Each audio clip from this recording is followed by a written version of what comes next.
पकड़ा गया देश का सबसे शातिर करोड़पति चोर। नेपाल और भारत में होटल का मालिक है। किराए से हर महीने 2 लाख रुपए कमाता है, फिर भी करता है चोरी का काम। अब तक 200 से ज्यादा चोरी की घटनाओं को दे चुका है अंजाम।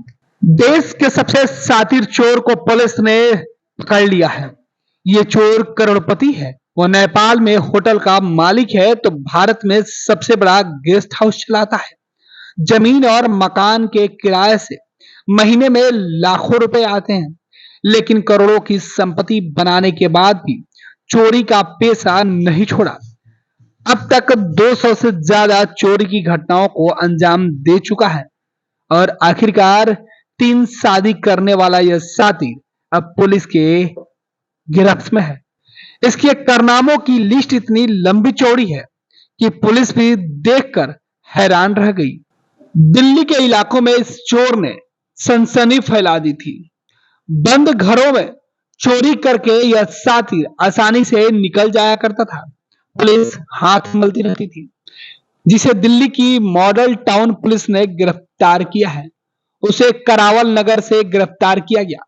पुलिस ने उससे पूछताछ में जो जानकारी हासिल की वो हैरान करने वाली है। पुलिस बता रही है कि मनोज चौबे ने 200 से ज्यादा चोरी की है और करोड़ों रुपए की संपत्ति बनाई है। साथ ही साथ उसने जमकर अय्याशी भी की है। मनोज ने कई शादियां कर रखी है। पत्नी को गांव में, दूसरी को शहर में और तीसरी को साथ में रखता था। इस चोर की खासियत यही है कि वह सारी घटनाओं को अंजाम खुद दिया करता था। यही वजह है कि लंबे समय तक यह पुलिस की गिरफ्त में नहीं आ पाया। दिल्ली पुलिस के अधिकारियों ने बताया कि 48 साल का मनोज चौबे 26 साल से चोरी करने की घटना को अंजाम देते आ रहा है। वह उत्तर प्रदेश के सिद्धार्थ नगर का मूल निवासी है। यह जिला नेपाल से सटा हुआ है। बाद में मनोज चौबे का परिवार नेपाल में जाकर बस गया। मनोज रोजगार की तलाश में 1997 में दिल्ली आया। यहाँ उसने कृति नगर में कैंटीन की काम शुरू कर दी। सबसे पहले उसने कैंटीन में ही चोरी करने की घटना को अंजाम दिया, लेकिन उस वक्त उसका किस्मत साथ नहीं दिया और वो पुलिस के गिरफ्त में आ गया। पुलिस ने उसे जेल भेजा। जेल से छूटने के बाद मनोज ने चोरी को अपना पेशा बना लिया। वो चोरी की घटनाओं को अंजाम देता था। जब बड़ी रकम हाथ लगती तो अपने गांव पहुंच जाता। कुछ दिन बाद वापस दिल्ली आकर फिर से चोरी करने लगता था। पुलिस ने बताया कि मनोज चौबे शुरुआत में दिल्ली में किराए के मकान में रहकर चोरी की घटनाओं को अंजाम देता था। अपना शिकार तलाशने के लिए वह इलाके में घूम घूम कर रेकी करता था। बंद कोठियों और फ्लैटों को तलाशता, फिर वहां चोरी की घटना को अंजाम देता था। उसने चोरी की शुरुआत पश्चिमी दिल्ली इलाके से की थी। बाद में वह मॉडर्न टाउन, रोहिणी, अशोक विहार, पीतमपुरा जैसे इलाके में चोरी करने लगा। दिल्ली में चोरी की बढ़ती वारदात को देखते हुए पुलिस ने मनोज के पीछे जाल बिछाया। मनोज को जब भी चोरी का मोटा माल हाथ लगता तो वो अपने गांव लौट जाता था। चोरी के पैसे से उसने नेपाल में होटल बना लिया। अपने परिवार और गांव के लोगों को वो बताया करता था कि दिल्ली में वो बड़ा ठेकेदार है, दिल्ली में पार्किंग का ठेका लेता है। उसकी पहचान गांव में रसूखदारों में होती थी। गांव के लोग काफी सम्मान भी देते हैं। इसी दौरान उसने यूपी के सिंचाई विभाग में काम करने वाले एक अधिकारी की बेटी से शादी रचा ली। मनोज ने सिद्धार्थ नगर कस्बे के सोहरतगढ़ में उस पत्नी के नाम से गेस्ट हाउस भी बनवा दिया। सोहरतगढ़ में उसने काफी जमीन भी खरीदी, जिसे अस्पताल को लीज पर देकर लाखों रुपए हर महीने कमाता है। उसने लखनऊ में एक बड़ा मकान भी बनवा रखा है। मनोज का परिवार लखनऊ और सिद्धार्थ नगर में रहता था। वहीं उसने दिल्ली में दूसरी भी शादी कर ली। इस बीच से मनोज चौबे नेपाल की एक लड़की सपना से भी शादी कर रखी है। वो सपना को दिल्ली में रखता है। वहीं यूपी में रहने वाली पत्नी को उसने बता रखा था कि दिल्ली में कारोबार के कारण उसका ज्यादा वक्त वहीं गुजरता है। यही वजह है कि वो दिल्ली में ज्यादा वक्त देना चाहता है, क्योंकि पार्किंग के ठेके का कारोबार काफी लफड़े वाला होता है, इसलिए वहां पत्नी और बच्चों को नहीं रख सकता।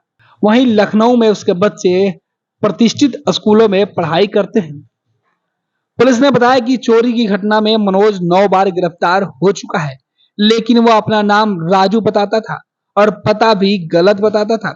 लिहाजा उसके परिवार के बारे में कोई जानकारी नहीं मिल पाती थी, क्योंकि पुलिस उसके परिवार तक नहीं पहुंच पाती थी। इसलिए परिवार के लोगों को मनोज चौबे के कारनामों की खबर तक नहीं लगी। जब उसके परिवार को यह पता चला कि मनोज चौबे चोरी की घटनाओं को अंजाम देता है, तो उसके परिजन मानने को तैयार नहीं थे कि वो इतना बड़ा शातिर चोर है। लेकिन मनोज ने उनके सामने स्वीकार किया कि वह चोर है। पुलिस कह रही है कि मनोज उर्फ राजू के खिलाफ 15 मामले दर्ज हैं, जिनमें वह 9 दफे गिरफ्तार हुआ, लेकिन उसने 200 से ज्यादा चोरी की घटनाओं में शामिल होने की बात भी स्वीकार की। हर बार मनोज आसानी से छूट जाता था, लेकिन इस बार दिल्ली पुलिस मनोज को लेकर काफी सावधानी बरतेगी। मनोज चौबे उर्फ राजू की गिरफ्तारी की कहानी इस साल जुलाई में शुरू हुई। उसने दिल्ली के मॉडल टाउन इलाके में बंद पड़े एक घर को अपना निशाना बनाया था। मनोज उसी घर की खिड़की का शीशा तोड़कर अंदर घुसा। खिड़की से अंदर घुसने के दौरान शीशा से उसे गहरा जख्म हुआ, जिसके कारण वह घर में ही बेहोश हो गया। हालांकि 1-2 घंटे के बाद वो होश में आया, सामान समेटकर बाहर निकला, लेकिन इस वाकये के दौरान उसके चेहरे पर जो कपड़ा बंधा था वो खुल गया। उसका चेहरा सीसीटीवी कैमरे में कैद हो गया। बाद में पुलिस को जब इस चोरी की खबर मिली तो उसने सीसीटीवी कैमरे खंगालने शुरू किए, जिसमें मनोज का चेहरा दिखाई दिया। पुलिस ने उसके चेहरे के आधार पर तलाश शुरू की। कुछ दिनों बाद सड़क पर लगे एक दूसरे सीसीटीवी कैमरे में मनोज दिखा। वह एक स्कूटी से घूम रहा था। पुलिस ने उसके स्कूटी नंबर के आधार पर मालिक की पहचान की। पता चला कि वह किसी विनोद थापा नाम के आदमी की स्कूटी है। पुलिस जब विनोद थापा के पास पहुंची तो उसने बताया कि ये स्कूटी से उसके जीजा घूमते हैं। मनोज ने दिल्ली में जिस नेपाली लड़की सपना से शादी कर रखी थी, विनोद उसी का भाई था। विनोद ने पूछताछ में पुलिस को मनोज के बारे में बताया, जिसके बाद दिल्ली पुलिस ने मनोज को दबोच लिया। वैसे दिल्ली पुलिस को मनोज के घर से बहुत कुछ सामान बरामद नहीं हुआ। पुलिस के मुताबिक मनोज बेहद शातिर अपराधी है। चोरी के बाद वो अपना सामान तुरंत ठिकाने लगा देता था, जिसके कारण उसके पास से माल की बरामदगी बेहद कम हो पाती है। मॉडल टाउन के जिस केस में वो पकड़ा गया, उसमें सिर्फ 1 लाख रुपए का सामान मिल पाया है। Do you want to be an anchor, reporter, producer, editor, or graphics designer? So start your career on a strong note with the stalwarts of media. Do it with First Bihar Jharkhand Animation Academy. 3 years full-time BSc Electronic Media course. We will teach you all the tricks of television to digital media. We will tell you all the best techniques of media. 90% practical and theory will be only 10%. We will take 100% guarantee of your job. Join us today or contact us for more details. 930-47-55035 or 930-47-55037. Animation Academy, an initiative of First Bihar Jharkhand.